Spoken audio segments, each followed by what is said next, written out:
للہ رب العالمین والصلاة والسلام علی سید الانبیاء والمرسلین اما بعد فاعوذ باللہ من الشیطان الرجیم بسم اللہ الرحمن الرحیم۔ ناظرین، آج قرآن مجید فرقان حمید کی عظمت کے حوالے سے انشاءاللہ قرآن اور حدیث کی روشنی میں بیان کرنے کی سعادت حاصل کروں گا۔ اللہ رب العزت سے دعا ہے کہ مجھے حق اور سچ بیان کرنے کی توفیق عطا فرمائے۔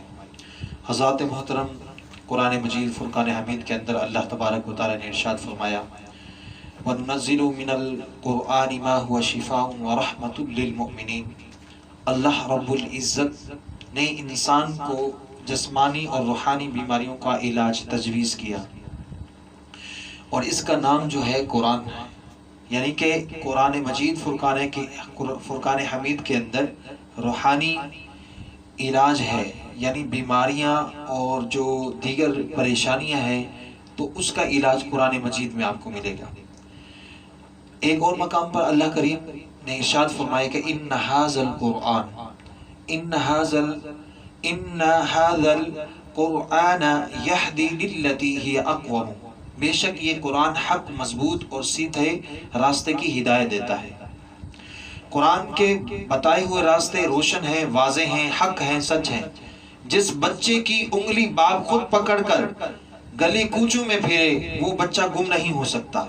بات کو سمجھیے گا، وہ بچہ گم نہیں ہو سکتا، اور جس قوم کی انگلی پکڑ کر قرآن اس کو کائنات میں پھرائے وہ قوم کبھی گمراہ نہیں ہو سکتی۔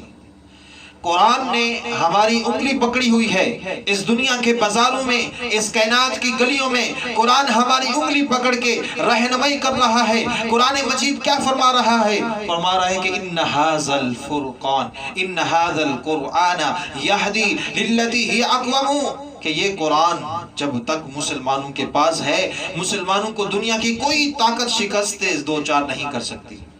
یعنی کہ جب تک یہ قرآن مجید مسلمانوں کے دلوں میں ہے، جب یہ مسلمانوں کے سینوں میں بستا ہے، تو تب تک کوئی بھی دنیا کی طاقت مسلمانوں کا جو ہے مسلمانوں کے ساتھ مقابلہ نہیں کر سکتی۔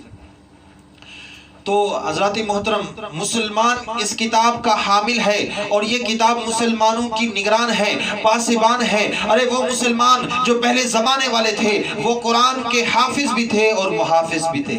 جو پہلے کے مسلمان تھے وہ قرآن کے حافظ بھی تھے، قرآن کے محافظ بھی تھے، اور ہم بھی مسلمان ہیں۔ ہمارے اندر قرآن کے حافظ تو ہیں مگر محافظ نہیں نظر آ رہے۔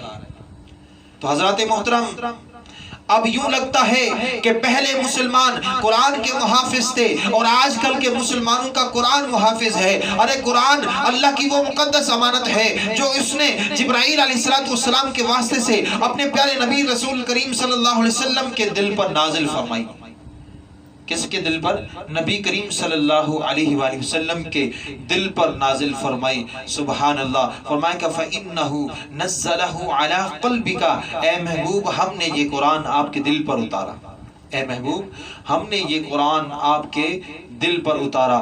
تو حضرات محترم، قرآن عرش کی جانب سے لوح محفوظ سے نبی پاک صلی اللہ علیہ وسلم کے دل پر اترا۔